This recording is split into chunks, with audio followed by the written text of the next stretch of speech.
Yeah, and then I got another story. Just one more story. There's another. While I'm hitting the all-time classes, I'm gonna hit another all-time classic, right? So check this out. I've told the story. I've told the story about how in the late '80s, early '90s, long hair got your pussy. Yep. But when Nirvana busted out, '91, Nirvana killed the pussy.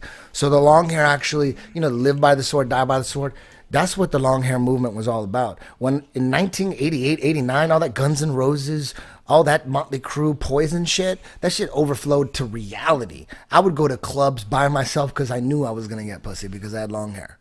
It was so easy. It was ridiculous. I wouldn't allow anybody to go with me because then how are you going to get home? I'm going to be at some bitch's house. I have no idea. That's how easy it was. But then Nirvana came out and that long, luxurious hair was a turn off. So I went through some, like the dark ages, where I only fucked bitches who held on to metal. And luckily I worked at a strip club and I DJ, because if I didn't DJ at a strip club, I would have zero pussy with that long hair. Yeah. But I kept it. I was the last of the goddamn Mohicans. I kept that fucking hair. All my friends, one by one, they cut their hair like, fuck that, pussy's too important. This is scary. They were all trying to tell me, you got to cut the hair. You're going to get pussy again. You're going to get out of this dry spell. But luckily I was at the strip club. I was able to get the metal chicks. Anytime a new chick came to the club, I went through her CDs. If I saw some metal, there's a chance I'm going to fuck this one. But if the bitch had like the latest shit, like industrial was getting big in the 90s, or if they were into like hip hop, there wasn't a chance. There wasn't a chance. Yeah, all the indie stuff, like all the indie stuff. Everyone had short hair now, so I knew, goddamn, I'm not gonna fuck this one. But all the high level bitches were into whatever was trendy musically, so I couldn't get the high level. I only got the bitches that were dated that held onto the metal, so I wasn't getting the high level one. But luckily, I was at least getting the metal bitches. It was a dark time. I finally cut my hair in 97. I held on to 97. God damn it, I held on. Finally cut it. And at the strip club, right away, one of them A-list bitches was all into me. I cut my hair. She had just broken up with her boyfriend. And she wanted a guy. And she was just one of those bitches for years I think for like a year, actually. She's winning the club. I'm like, I thought I would never get it because she's just too high level. But I cut my hair, so that took the evilness away. Bitches stayed away from long haired dudes in the mid 90s. They didn't want anything to do. So it was dark. Cut the hair, now it's an even playing field.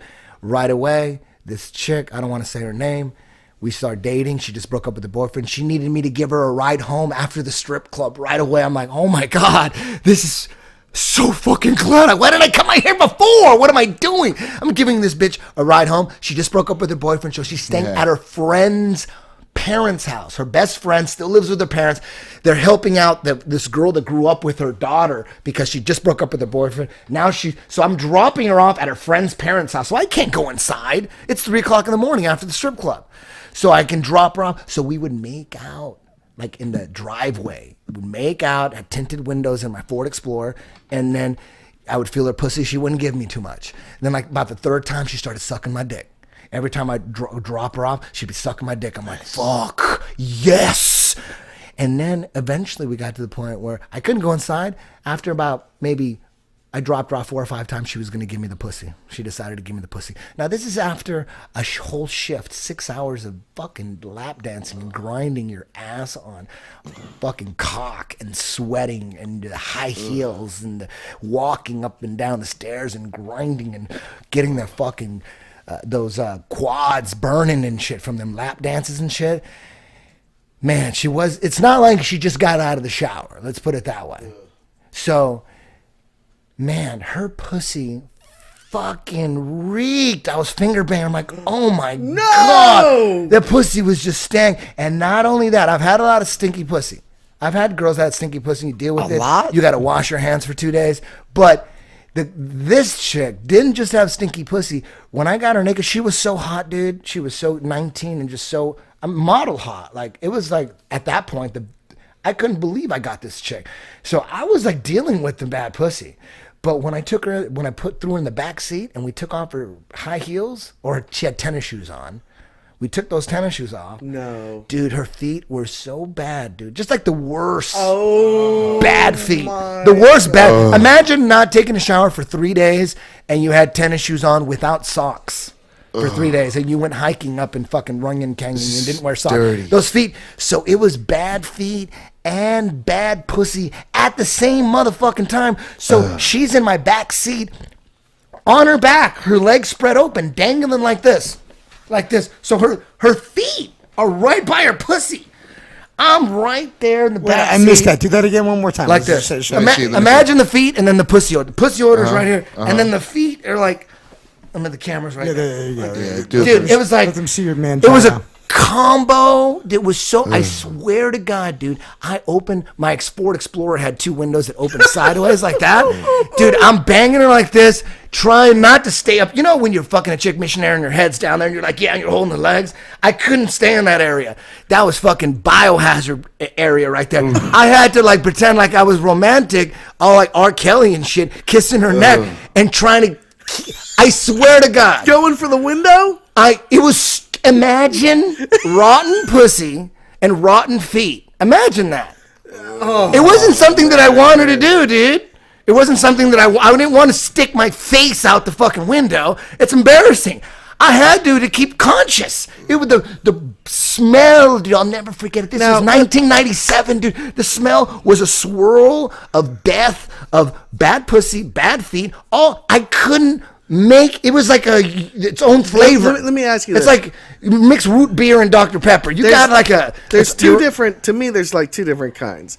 There's like swamp ass, been dancing all night, stinky, not perfectly clean, and blah blah blah blah. Then there's rotten fish. It was rotten fish. Bad. It was just bad. The worst pussy you could imagine and the worst feet you could imagine at the same time. It's like taking a fresh shit on top of a rotting corpse. You know how that would be its own unique smell? That would be nice. That'd be like rotting flesh and then there's shit. 2 unique smells. You put that together, imagine what that would smell like. If you walk into a room and there's just all this human shit everywhere and dead bodies. Imagine that. I couldn't make it out. It was just like, it was the feet, the pussy, the feet, the pussy.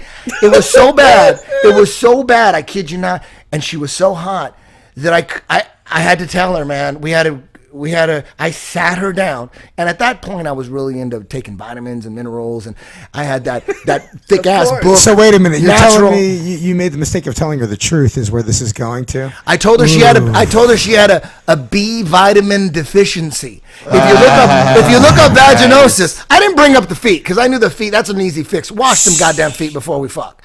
That's an easy fix. But the pussy's complicated.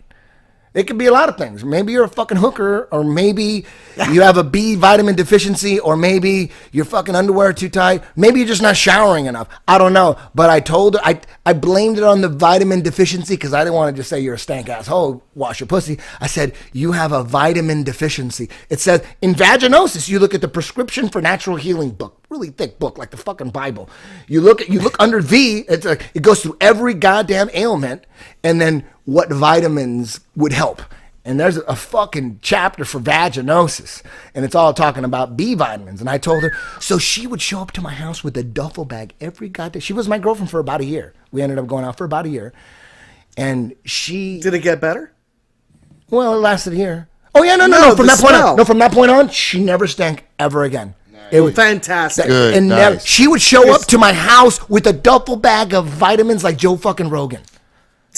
She had alpha brain before Joe Rogan was even born. You know what I'm saying? She had all this. She would show up with all this. She was a vitamin freak. Instantly, her pussy never stank. I don't know if it was the vitamins or she was just super self-conscious that she just would shower herself up. You know what I mean? I don't know. Bravo Radio.